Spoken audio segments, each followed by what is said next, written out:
for me, Children of Men. I would say that the true focus of the film is there in the background, and it's crucial to leave it as a background. Here comes his true art, Cuarón's. It's the paradox of what I would call anamorphosis. If you look at the thing too directly, the oppressive social dimension, you don't see it. You can see it in an oblique way only if it remains in the background.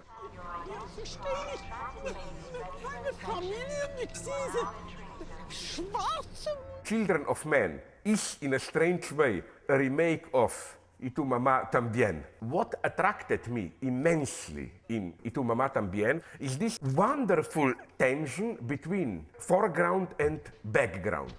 That is to say, if you look at the film superficially, foreground, it's just a sexual adventure with a desperate ending, but you cannot say it's really a movie about two young boys rediscovering their sexuality, the meaning of their life, whatever. It's the other way around.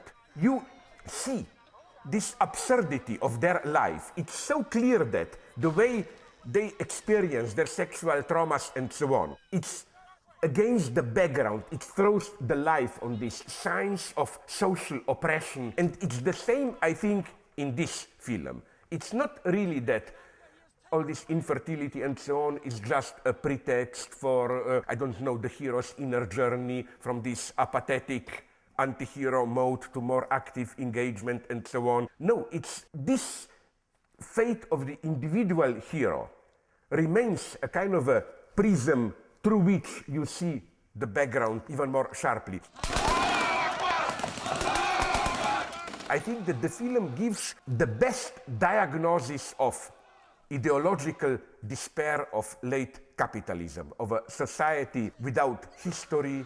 This, I think, is a true despair of the film. The true infertility is the very lack of meaningful historical experience, and that's why I like this elegant point in the film of importing all the works of art. All those classical statues are there, but they are deprived of a world. They are totally meaningless, because what does it mean to have a statue of Michelangelo or whatever? It only works if it signals a certain world. And when this world is lacking, it's nothing. It is against this background, I think, that the film approaches the topic of immigration and so on. By setting the movie in England, only there despair can be felt. England is one of the few countries in the world that doesn't have a constitution, because it can rely on its substance of traditions. You don't need it written. And in such a country, the loss of this historical dimension, the loss of this substance of meaning is felt much worse.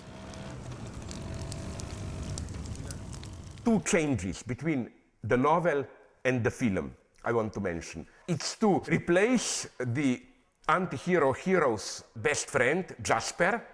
In the novel, he's just a kind of a retired ex-official, whatever. Here, to make him into this, and everybody who is the after 68 generation knows what this is. This old, obscene, impotent, retired hippie person, in all its ambiguity. On the one hand, many old leftists have a fond memories of this generation, but at the same time, there is something infertile, ridiculous about this. I think that the decadence started there in a way. This is a stroke of absolute genius. Another thing that I immensely appreciate, and this is a very risky thing to do, is to avoid sex. Here we have fertility reinstalled, but not through the form of a couple being created. The fertility is spiritual fertility. It's to find the meaning of life and so on. So these are the reasons, again, for my admiration of the film. That precisely because it doesn't directly make some kind of a political, moralistic parable and so on, it works perfectly. What I like is that the solution is the boat. It doesn't have roots. It's rootless. It floats around. This is for me the meaning of this wonderful metaphor, boat. The condition of the renewal means you cut your roots. That's the solution. Look at films like Children of Men. This is a future. Only films like this can guarantee that cinema as art will really survive.